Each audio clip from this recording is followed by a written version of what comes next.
Attention, ça... Ah bah voilà, c'est commencé. Bonjour et bienvenue pour ce nouveau numéro de Telimo. On s'intéresse dans ce magazine à l'immobilier en Limousin avec des conseils, des astuces, des infos. Aujourd'hui au programme, nous allons découvrir un bien en image, un bien d'exception, un loft à Limoges. Et puis nous parlerons aussi du métier, du rôle du notaire. On s'intéressera également au métier de chasseur en immobilier. C'est un vrai métier, ça ce sera en deuxième partie d'émission. Mais on va commencer dans quelques instants, on parlera du marché de l'immobilier en ce moment en Limousin avec Christophe Rafaillac. Bonjour Christophe. Bonjour Vanessa. Mais d'abord avec Nathalie Duny, bonjour. On va s'intéresser aux ventes interactives. Alors déjà, qu'est-ce qu'une vente notariale interactive ? Alors Vanessa, vous êtes vendeur, vous êtes vendeuse, vous êtes pressé, eh bien il vous faut 36 heures IMO. 36 heures IMO vous permet en effet de vendre votre bien immobilier en 36 heures chrono. 36 heures, c'est pas grand-chose, effectivement. C'est pas grand-chose. Alors ça m'intéresse, ça. Alors, c'est possible en fait grâce à un système d'appel d'offres en ligne et c'est sur le site imonote.com que ça se passe. C'est ce que l'on appelle la vente notariale interactive. Alors tout de suite, ça peut faire un peu peur vendre quelque chose, surtout un bien immobilier sur Internet. Est-ce que c'est sécurisé tout ça ? Tout à fait. Alors pour être concrète, en fait, c'est une technique de vente orchestrée par un notaire qui permet donc de confronter des offres d'achat successives et qui permet de sélectionner la meilleure offre à une date précise. Une sorte d'eBay notarial immobilier, mais sécurisé. Mais comment ça se passe concrètement ? Je veux comprendre. Je suis vendeur, vendeuse, en l'occurrence, d'un bien immobilier. Comment je m'y prends ? Alors c'est très simple. Vous êtes intéressé, vous allez voir votre notaire. Vous signez avec lui un mandat de vente exclusif. À partir de là, eh bien, le notaire va s'occuper de tout le processus. Donc il va commencer par enregistrer le bien sur Imonote. Il va s'occuper de la communication. Il va faire savoir dans la presse, sur Internet, que votre bien va être mis en vente. Ensuite, il va déterminer un planning de mise en vente. Et très important, il va organiser des visites. C'est-à-dire que les acheteurs qui sont intéressés par le bien vont pouvoir aller visiter le bien sur place et savoir si le bien les intéresse. Ça marche bien, ce système de vente ? Alors, ça marche très bien et c'est là que c'est intéressant, car sur 10 ventes 36 heures IMO, eh bien, il y en a 8 qui se concrétisent. Donc, c'est très intéressant, surtout pour les vendeurs donc, qui sont pressés. Effectivement. On parlera d'ailleurs, vous avez évoqué le rôle d'un notaire, on en parlera en deuxième partie, important d'avoir un notaire, oui. Et même quand on vend justement, peut-être encore plus quand on vend comme ça, de cette façon sur Internet. Alors juste, le petit point que je voudrais rajouter, Vanessa, c'est qu'il y a zéro risque pour le vendeur comme pour l'acheteur. Acheteurs et vendeurs peuvent suivre la vente en direct sur le site. Le seul petit risque qu'il pourrait y avoir pour l'acheteur, c'est de se laisser emporter et griser par les enchères. Mais quoi qu'il en soit, une vente notariale interactive est sécurisée, fiable et transparente. Ça a du beau la technologie quand même. Hein. Ben oui. Ça fait combien de temps que c'est en place ce service-là ? Nous, on l'a développé il n'y a pas très longtemps sur le site Imonote, mais il faut savoir que le concept en fait, c'est pas nous qui sommes les inventeurs. Oui. C'est les notaires en fait. D'accord. Et depuis combien de temps à peu près ? Ça fait plusieurs années déjà ? Ah oui, je crois que ça fait plusieurs années. D'accord. Bon très bien. Moi j'ai découvert quelque chose. Sur Imonote, ça marche très bien. Bon super. Merci beaucoup Nathalie. On s'intéresse du coup aussi au marché de l'immobilier en cette fin d'année. Alors comment se porte le marché de l'immobilier en Limousin, Christophe ? Eh bien écoutez Vanessa, nous pouvons dire que nous sommes en présence d'une bonne météo IMO pour les acheteurs en cette fin d'année. L'indice pour les acheteurs, peut-être moins pour les vendeurs. Oui, mais les uns font les autres, on va dire. Donc l'indice Imonote, qui est notre baromètre des prix de l'immobilier en Limousin, nous donne des éléments tout à fait encourageants. En effet, donc les conditions sont clémentes, car on le sait, le coût de l'immobilier est attractif actuellement. Et puis, la perspective d'une baisse durable des prix tend quand même à se dissiper de jour en jour. Ah oui. Donc, d'accord. On a un chiffre qui nous le révèle, oui. C'est le prix médian des maisons qui baisse de seulement 1% au dernier trimestre. D'accord.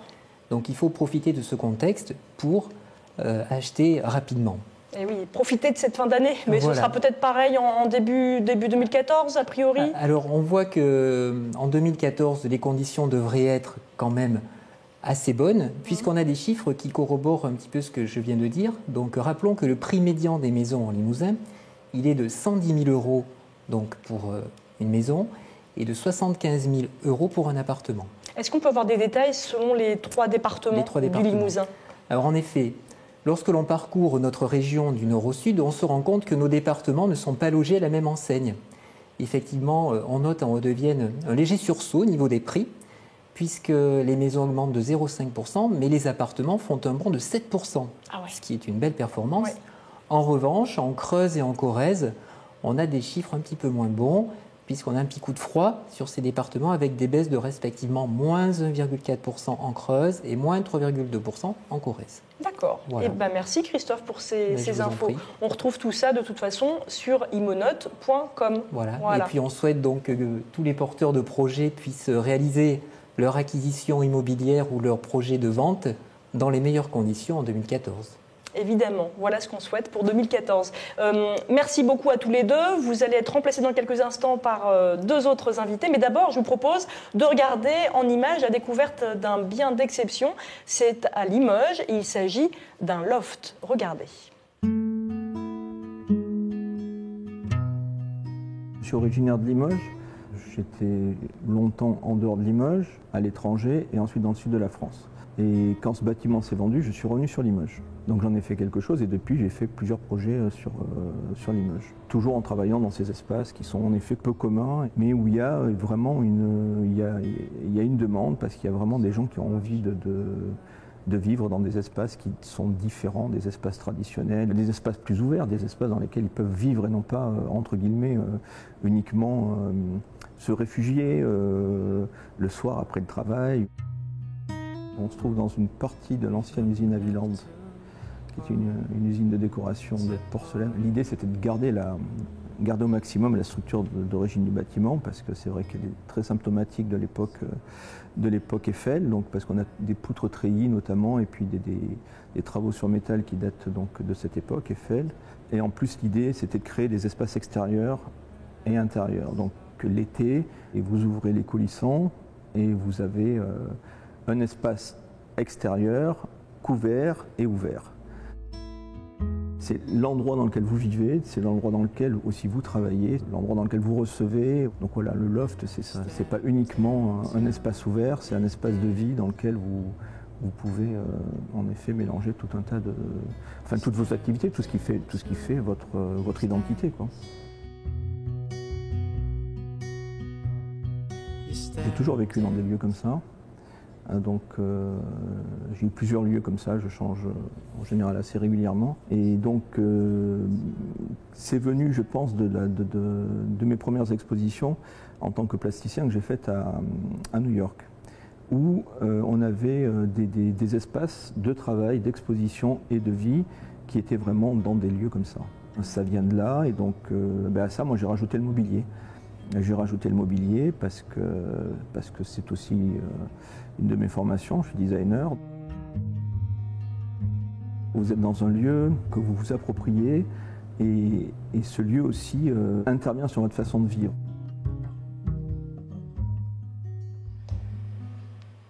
Un magnifique bien à Limoges. Ça peut surprendre effectivement, mais en Limousin et à Limoges, on a ce type de bien très urbain, très design. Marie-Ange Novak, bonjour. Bonjour. Vous êtes, on va dire, chasseur en immobilier. C'est ça. Voilà. Vous en pensez quoi de ce bien? Je le trouve très beau. Et oui. Très sympa. Et très contemporain. Très bien. Alors c'est votre boulot de découvrir des biens qui correspondent effectivement à la recherche de ceux qui veulent acheter un bien immobilier. Ouais. Et bonjour maître Sandra Hiverneau, vous êtes notaire. Dans quelques instants on parlera de votre rôle essentiel évidemment quand on parle de transactions immobilières. Mais on commence par votre métier. Marie-Ange, vous êtes donc chasseur en immobilier. En quoi consiste ce métier? C'est un vrai métier qui s'est développé. Alors en fait, le métier de chasseur immobilier, c'est une hyper spécialisation de l'agent immobilier. C'est-à-dire que quand on est agent immobilier, on a différents métiers et entre autres la prise en charge de la recherche. Donc moi, j'ai choisi de me spécialiser dans cette prise en charge. Donc je recherche des biens à l'acquisition. Et je suis en train de mettre en place un service également pour la recherche locative. Voilà. Alors c'est ça, vous pouvez avoir plusieurs types de missions, soit rechercher un appartement ou une maison à louer, soit à vendre. Je travaille pour des gens qui recherchent à acheter un logement, d'une part, et d'autre part, par exemple des salariés en mutation ou en recrutement qui cherchent à trouver un logement locatif. Dans le cadre de l'acquisition, ça peut être une mutation de résidence principale, ça peut être de la recherche de résidence secondaire, Ça peut être dans le cadre d'une optimisation fiscale, donc de la recherche de forêts, de la recherche d'étangs, des moulins, de l'investissement, des murs commerciaux. En fait, je recherche tout le foncier. Ce que je ne fais pas, c'est le fonds de commerce. D'accord. Parce que j'estime que c'est un métier, c'est un autre métier, ça. Différent que je ne veux pas faire. Donc voilà, je cherche tout ce qui est foncier dans... Voilà. Et là, vous travaillez en Limousin, ailleurs? Alors, dans l'immédiat, je travaille en Limousin avec un réseau de partenaires, puisque moi, je suis issue quand même du monde de l'immobilier. J'ai fait le métier d'agent immobilier pendant très longtemps.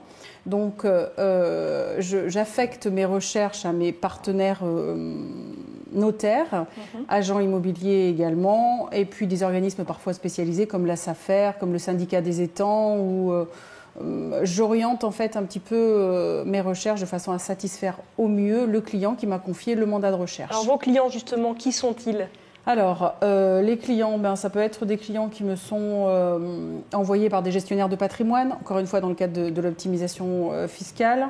Ça peut être des clients qui viennent des DRH, dans le cadre de l'acquisition ou dans le cadre de la location, puisque dans le cadre de la location, c'est entre autres un service éligible au dispositif Mobilipass de l'Action Logement. Donc il y a des prises en charge possibles de la chasse locative.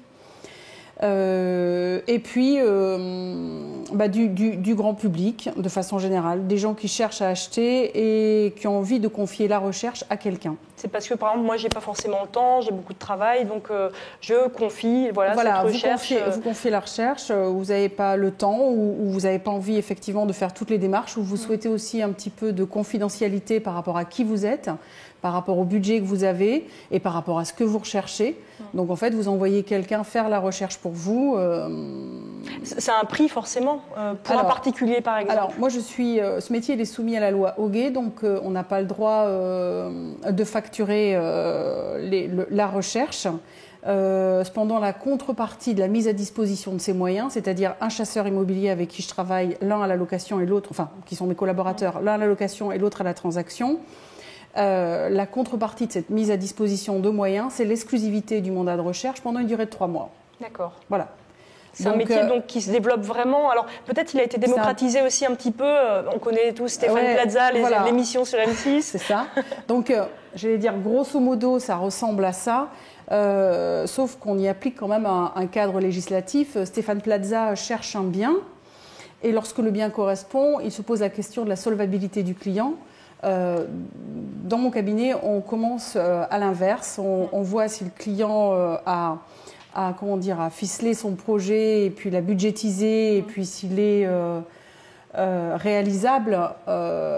Et à partir de là, on cherche. Donc c'est un peu comme lui, mais pas tout à fait dans les mêmes... Mais à la télé, parfois, les choses ne sont pas dans le bon ordre. Mais c'est ça. C'est-à-dire que c'est pas possible de passer des mois à chercher. Quand on a trouvé, on se demande si effectivement la personne pour qui on cherche et à valider son financement. Mais on ne peut pas. Merci beaucoup Marie-Ange, parce que c'est toujours intéressant de découvrir un métier qui est en plein boom, en plein essor. Maître Sandra Hiverneau, bonjour. Bonjour. Vous êtes notaire en Creuse, à Bourganeuf. Quelle différence, on l'a évoqué d'ailleurs tout à l'heure, entre un mandat simple et un mandat exclusif ? Alors tout d'abord, le mandat est l'élément préalable lorsqu'il s'agit de confier la vente de son bien à un intermédiaire. Le mandat donc confère des droits et obligations à chacune des parties, l'intermédiaire et le vendeur. Le mandat peut être simple si le vendeur le confie à plusieurs intermédiaires et dans ce cas, le vendeur peut lui-même, sous certaines conditions, procéder à la négociation de son bien. Ce type de mandat confère évidemment une plus grande liberté au vendeur. Le mandat peut être également exclusif, c'est-à-dire que le vendeur ne le confère qu'à un seul intermédiaire, et ce généralement pour une durée de 3 mois, durée qui est irrévocable. Qu'est-ce qui est le plus courant, en tout cas vous, dans votre cabinet ? Les mandats simples. D'accord. Oui. Pourquoi, on en a déjà parlé dans cette émission, mais c'est toujours intéressant de le redire, pourquoi faire appel à un notaire quand on a envie de vendre un bien immobilier ? Alors, il est tout à fait possible de signer un compromis entre particuliers. Cependant, il est plus prudent de faire appel à un notaire qui va s'occuper de constituer l'intégralité du dossier, de recueillir les documents d'urbanisme, de s'assurer de l'existence ou non de servitudes relatives au bien et qui va s'occuper de rédiger l'avant-contrat.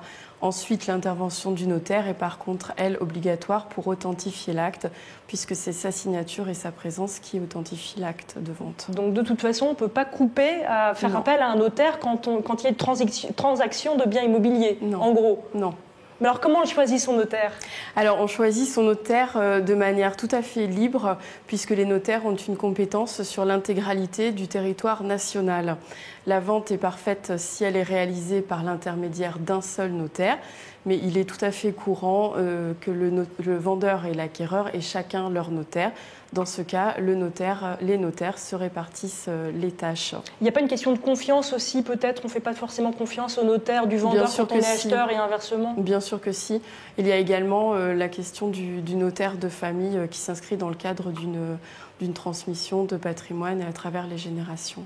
Merci beaucoup pour toutes ces infos. Voilà, c'est la fin de cette émission. N'hésitez pas à aller sur le site imonote.com pour avoir plein d'infos sur l'immobilier dans la région. Et vous pouvez aussi, bien sûr, voir et revoir et faire passer à d'autres cette émission sur Internet, telim.tv. Merci beaucoup. Allez, au mois prochain. Ciao.